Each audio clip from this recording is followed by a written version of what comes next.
खुदा च तुहाडी सलामती होवे। मैं नवीद मसीह एक हकदार फैमिली को आया। उमर दराज मुंडे का नाम है। उमर दराज रीढ़ की हड्डी ते सट लगी, उनकी वजह तो लत्तां तो अपाहज हो गया। बाजू बिल्कुल थोड़े थोड़े काम कर रहे हैं। इनकी वीडियो रिकॉर्डिंग असी कर रहे हैं। अगर कोई हैल्प करना चाहे हकदार फैमिली है तो जरूर इन्हां दी हैल्प करो क्योंकि हकदार ने। उमर दराज किराए ते रहिंदा है, 3 बच्चे ने, मजदूरी करदा सी। इस टाइम कोई भी सहारा नहीं गा।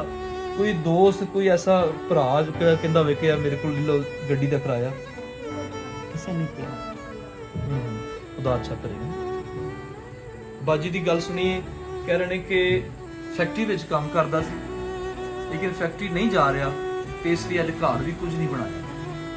किसी दी दिलियाजारी वास्ते असी वीडियो क्लिप नहीं बनाते बल्कि इसलिए बनाने हैं ताकि कोई इहो जिहा जवान अपने बच्चों दे विच ठीक ठाक हो के ते अपने घर की कफालत कर सकेगा। इन्हां नालों वड्डा होर नेकी दा काम कोई नहीं गा। जरूर इस वीडियो नूं शेयर करना।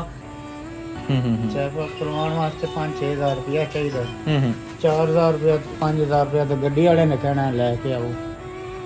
इथों गड्डी वाले किन्ने पैसे मंगते हैं बाजी? 4-5-4 हज़ार रुपया मांगते हैं। 5-4 हज़ार रुपया कहते हैं कि दिओ आन जान दा। सर्विस हॉस्पिटल तक कर। अच्छा, ਅਸੀਂ ਇਸ ਵਾਸਤੇ ਚੈੱਕਅਪ ਨਹੀਂ ਕਰਾਉਣ ਦੇ ਪੈਸੇ ਕੋਲ ਅੱਲਾ ਕੋਲੋਂ ਤੁਸੀਂ ਹੈਲਪ ਮੰਗ ਰਹੇ ਹੋ, ਕਿਸੇ ਇਨਸਾਨ ਕੋਲ ਨਹੀਂ। ਇਨਸਾਨ ਵਸੀਲਾ ਬਣਦੇ ਨੇ। ਹੈ ਕੀ ਕਹਿਣਾ ਚਾਹੋਗੇ ਭਾਈ? ਕੁਛ ਵੀ ਨਹੀਂ, ਕੀ ਕਹਿਣਾ ਹੈਗਾ।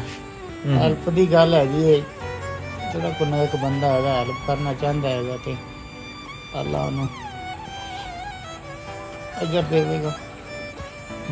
ਇਹ ਬਾਜੀ ਕੁਝ ਪੈਸੇ ਨੇ, ਤੁਸੀਂ ਆਪਣੇ ਬੱਚਿਆਂ ਦੇ ਕੁਝ ਰੋਟੀ ਪਾਣੀ ਲੈ ਆਓ, ਕੁਝ ਮਾੜੀ ਮੋਟੀ ਦਵਾਈ ਲੈਣਾ ਹੈ।